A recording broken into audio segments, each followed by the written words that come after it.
Hello friends, in nature only a female has the potential to bring in new life to this world. A female would be considered healthy as long as she has her regular menstrual cycle.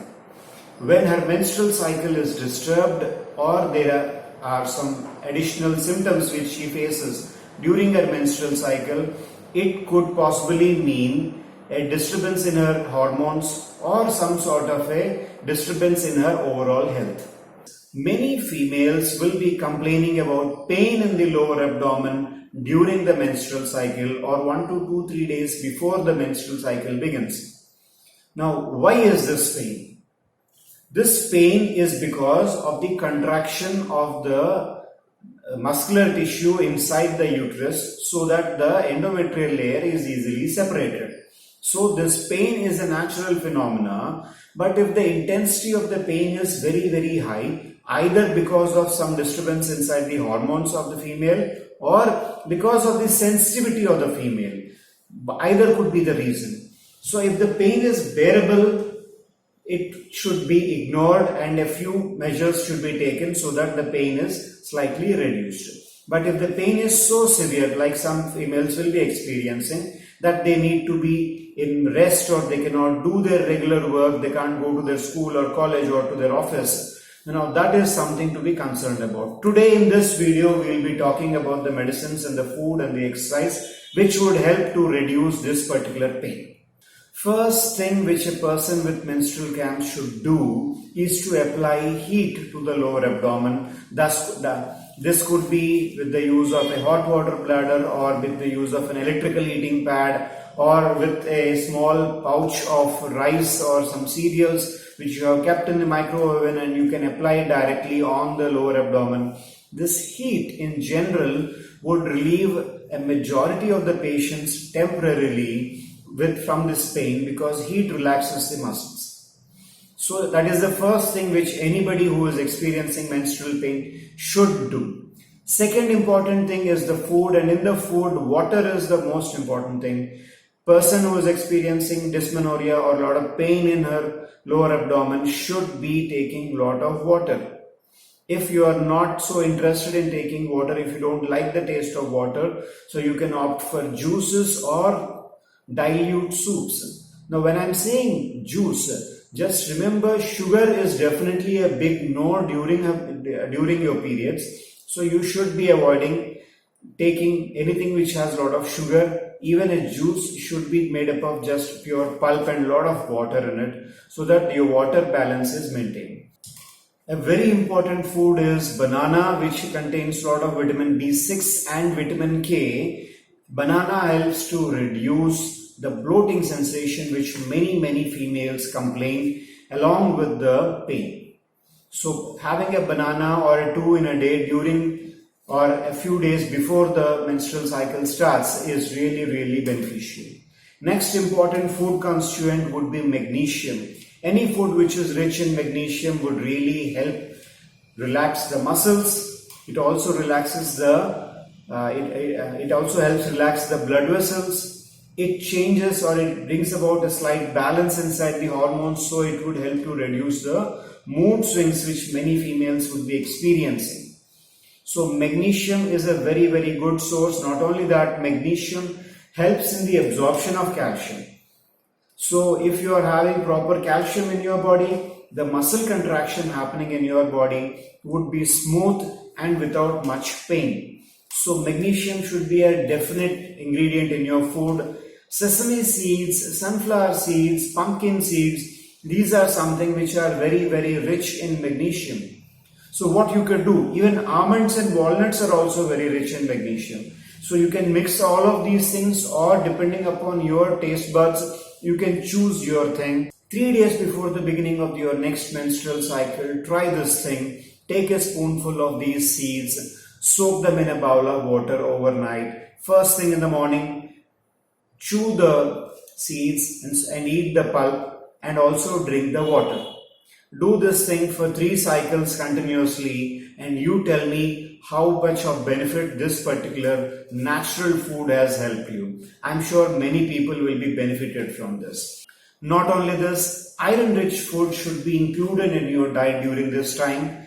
Why? Because you are losing blood from your body, and because of that you will be experiencing some fatigue and weakness.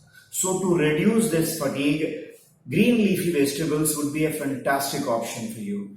Or if you are a non-vegetarian, you can definitely opt for an egg every day during this particular time of the month, so that this will help you get your vitamins like vitamin D and vitamin E, which are also very helpful for reducing the weakness and also to increasing the psychological health and reduce depression of the person during this time of the month. Two very important food ingredients which should be avoided would be, one is sugar, the other is caffeine.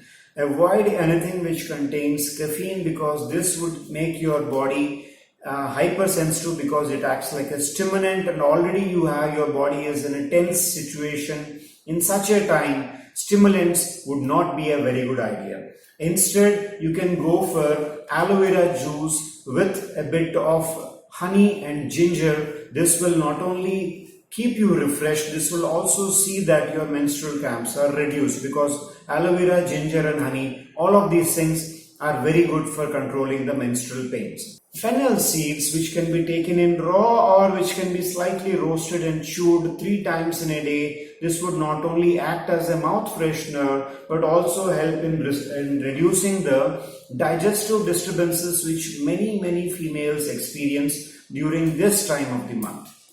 So these are with the food changes which I would like you to experiment with. There is nothing wrong in trying these things, right? Because these things are all natural and healthy. Try these things. Another very common thing which many of my patients come and ask me is that whether I can exercise during my periods or not. I tell them, yes, you can exercise gently, like maybe doing some yoga or doing some breathing exercises or a gentle walk, but definitely to avoid strenuous exercises like weightlifting or jogging, these sort of things. Why? Because we don't want your body to be unduly stressed. Your body needs to relax after the exercise, not to be stressed out. Along with the food and exercise, I definitely tell my patients to use one particular homeopathic medicine which is called Magnesia phosphorica.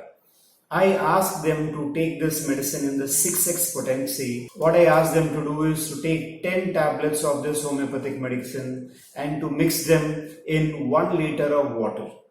This 1 liter of diluted preparation, I ask them to drink throughout the day whenever they are thirsty, to just drink from this bottle. So I ask them to have at least 3 liters of water, 3 liters of this magnesium charged water in a day, starting at least 3 days prior to her next menstrual period, and continuing all till she has those symptoms. So like this, she will be using this particular magnesium for 6x for around 6 to 7 days. Along with the food, exercise and the homeopathic medicine, I always suggest my patients to plan their menstrual cycle. So when you are keeping a chart, a regular chart of the menstrual date, next menstrual date which you will be getting, once you know that you are expecting your menstrual cycle on a particular date, I ask them to avoid scheduling major meetings or any major outings or a travel plan during that period. I would ask them to reduce their work hours so that the stress in their mind would be reduced. I ask them to finish all their work before the onset of these symptoms so that she does not spoil her work nor does she spoil her health. You will definitely see a major change in your menstrual health and your hormonal balance. Try these things out. None of these medicines will have any sort of side effects, so you don't have to worry about them. I am Dr. Suresh Somyajula signing off for today. Thank you for watching this video, and if you like more of such videos, please subscribe to my channel. Bye.